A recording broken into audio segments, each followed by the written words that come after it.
Look at these hands. They are stained with the dirt of a small garden, not the ink of a corporate contract. Look at this rusted fence and a bank account that most people would call a disaster. By every metric of the world you inhabit, I am a failure. And 31 years ago, when I walked away from my office at age 55, they gave me a different label. They called me a coward. They said I was running away because I could not handle the pressure of the real world. But sitting here today at 86, watching the sun set without a single knot of anxiety in my stomach, I realize something they never will. It is incredibly easy to keep running when the whip of society is behind you. It takes a terrifying, lonely kind of courage to simply stop, sit down, and admit that the race you were running was a lie. For 30 years, I lived in the world of logistics.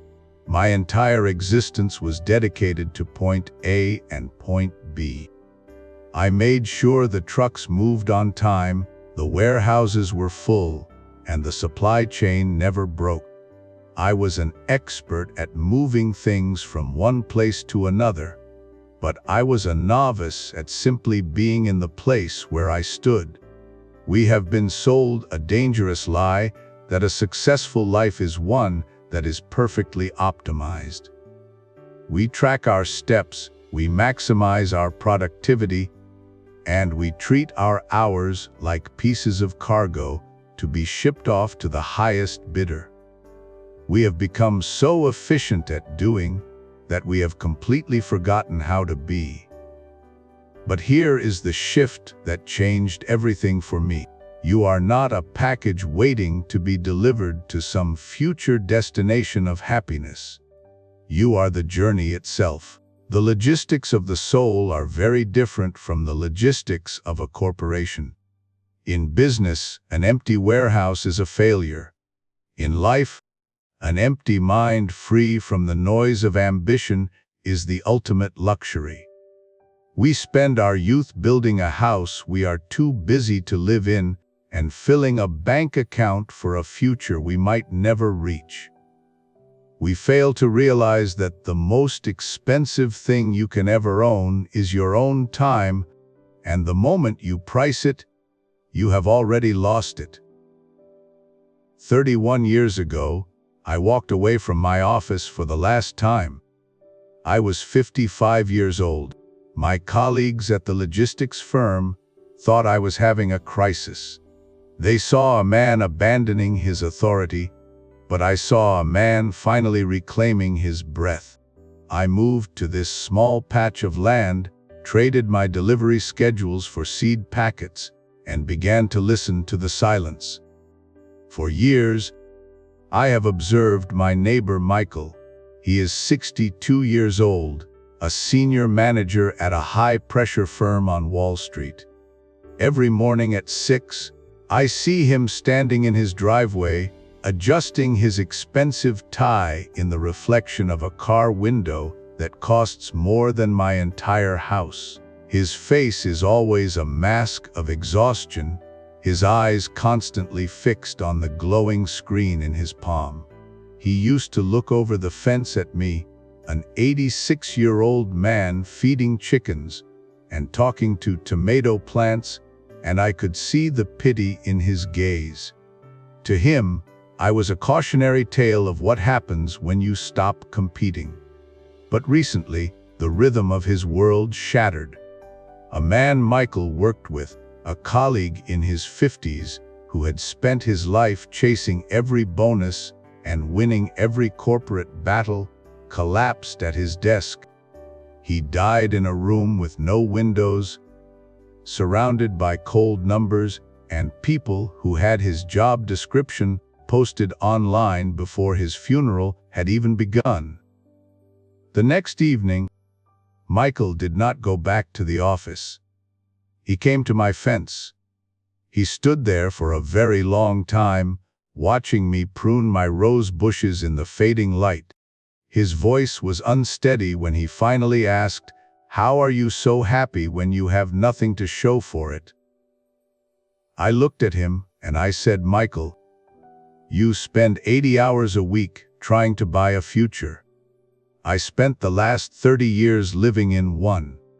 You have the title on the door, but I have the Tuesday afternoons. 2 weeks ago, Michael handed in his resignation. He is not running away from the world. He is finally, after a lifetime of logistics, finding his way home. Michael's choice was not an act of surrender, it was an act of sovereignty.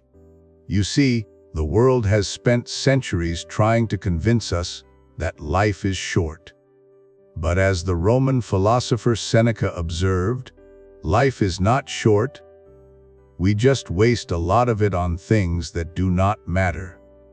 We spend our health to gain wealth, only to spend that wealth later trying to buy back our health. It is a cycle of insanity that only stops when you decide to step off the wheel. We have been taught to fear failure because it is the only word society has for a human being they can no longer control. When you no longer crave their status, your boss cannot threaten you.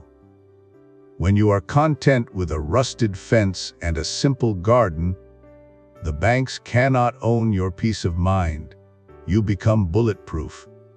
Zen tradition teaches us that a cup is only useful when it is empty. Your life is the same.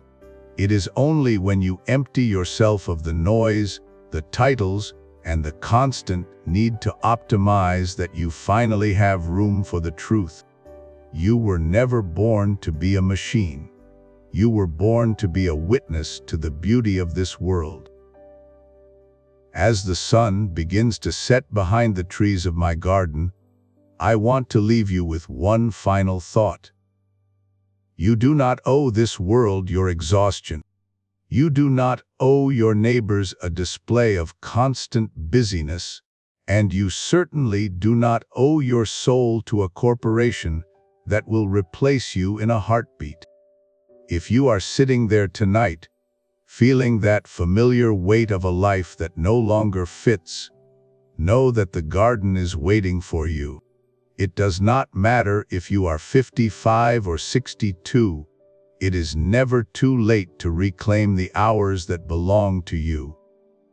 You are not a machine meant to be optimized. You are a human being meant to be felt. Thank you for sitting with me here on the Silver Porch. If this story found its way to your heart, I would love to hear your thoughts in the comments. Tell me about your own Tuesday afternoons. Until the shadows grow long again, remember the view from the bottom of the race is actually quite spectacular. Goodbye for now.